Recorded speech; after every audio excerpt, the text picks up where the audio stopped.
This is a big thing. One common sales objection that I get all the time is, and I object. I object. typically when people are saying objections like, I need to think about it, I need to talk to my wife, I need to do more research, or I'll let you know. Those type of objections are blanket objections, and they're hiding the true objection. It could be the price. It could be the car's not right. It could be they don't have the down payment. It could be fear of getting approved. There's all different things, and it's up to you to kind of flush out the true objection. So by asking them, oh, what information would you need to research that I haven't answered for you today, they're going to tell you exactly. They might say, oh, I just want to see if there's a competitive price, or I just want to see if there's other cars out there. They're not sure about the price. Then you can kind of go and handle the objection via price and kind of add value to your deal. So now, one common sales objection that I get all the time is, I want to do more research. I need to go home and think about it, or I need to research. And here's how I would handle that. First, I acknowledge what they're saying, and then I dig a little deeper. I would say, okay, great. You need to do more research. I understand. Now, with all the information available online and on the internet these days,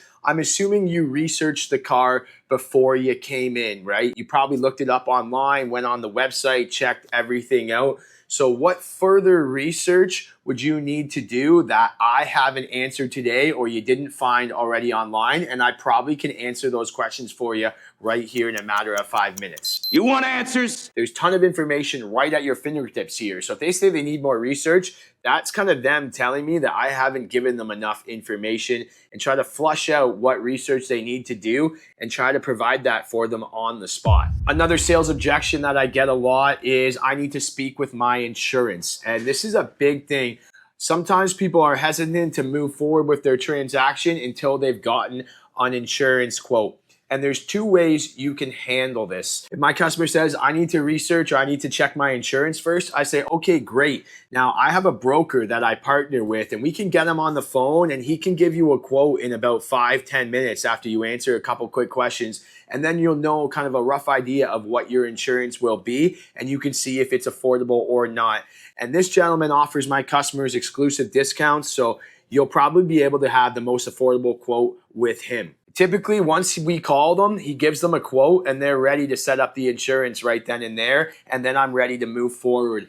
You can also pull up any of these online insurance companies. So comment below what the American ones are, but in Canada, like Sonnet is really good. Onila is another one. But sometimes I'll just tell them, okay, we can get a rough estimate online in about 5 minutes, and that should give you an idea of what your insurance will be, and it can help you make a decision. And then I'll just go right on the Sonnet website with them, type in all the information for them, and spit out a rough quote for them and say, hey, if you want this quote, I'll print it. All you have to do is go to this website and sign up. But at least it gives them an idea, because if you let them go home and call your insurance, anything could happen in that time frame. You want to make sure they have all the variables to make a decision. Saying I need to review my insurance is a hard objection that we get all the time. You can't handle the truth. And that's kind of how I overcome it. Or I can do something like, okay, great. Like, all we need to move forward with your transaction is a deposit, and we can start getting everything ready. Now, it's going to take us a couple days to get the car ready. Here in Canada, we don't deliver the car on the same day. Typically, when a customer buys a car, it still takes 1 to 2 days for everything to be prepared, their licensing. Typically, I'll say something like, it's going to take us 1 to 2 days for us to get the car ready. We can take a deposit right now and finalize this. If you go home and find out your insurance is an absurd number, we can pivot in a different direction and try to find a car that's more affordable on insurance.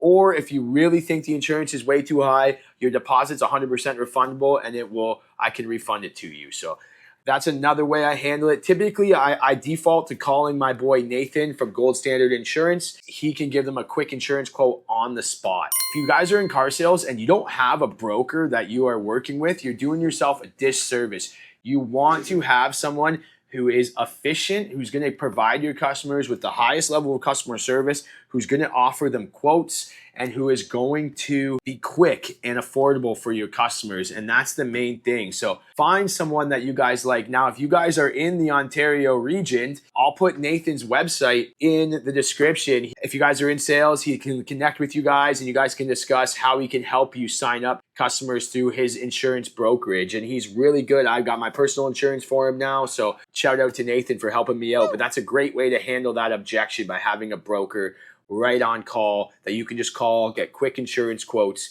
and go from there. Miggy's 7 says, I was offered a sales position at a CDJR dealership and I'm wondering if this is a good time to get into car sales. I do have a background in sales, but it's first time selling cars. Any advice would be really greatly appreciated. So I get asked this a lot. Is now a good time to get into car sales? Should I wait? Is car sales a dying industry? And here's my perspective on it. Like, no, it's definitely not dying. I've been hearing that car sales is a dying industry since the day I started doing this. And 10 years later, I'm still here. Cars is one of those commodities where it's just like a phone. Everybody needs one. A lot of people require one to live their daily life. So it's never going to go away. So if you wait on timing, you're just going to waste time. I would recommend when you can start is the best time. Here's another question I get a lot. What would you say is the best dealerships to work at right now out of high school with no experience? So if you're coming with no experience out of high school, I mean, the best dealership realistically is the one that will hire you. Just get your foot in the door.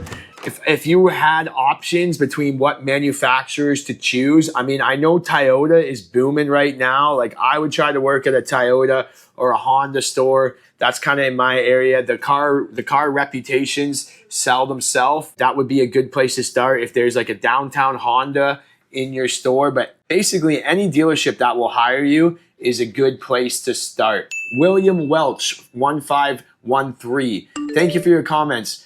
Hey, Christopher, I'm new at Toyota dealer. Great company and environment, but the volume is a bit low since we're in somewhat of a rural area. How do I bring in my own traffic? So this is another thing that I teach in my course. By trying to becoming the local expert in your area is going to help you gain organic leads. And the lady that picked up the Kona that you saw in this video is really an example of that. Like I mentioned, like she just was going on Facebook groups asking who the best person in our area is to buy a car from, and my name was recommended. So that's one way.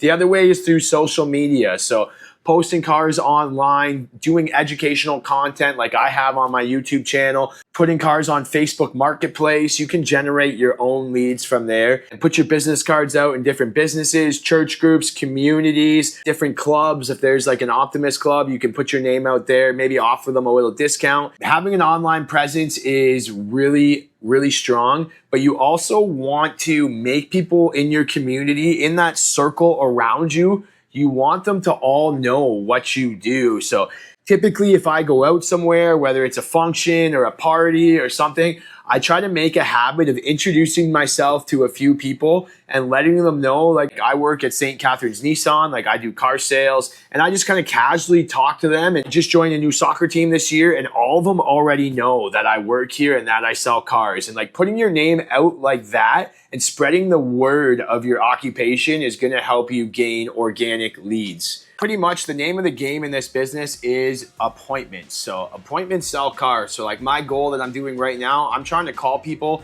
and book appointments for next week. It's very difficult to sell cars online. It makes the process 1,000 times harder. The process is way easier when the customers are here, seeing the car, touching the car, getting them to fall in love with the car, getting them to fall in love with you. So try to book as many people in online. I hope you guys learned something today. We'll see you in the next one.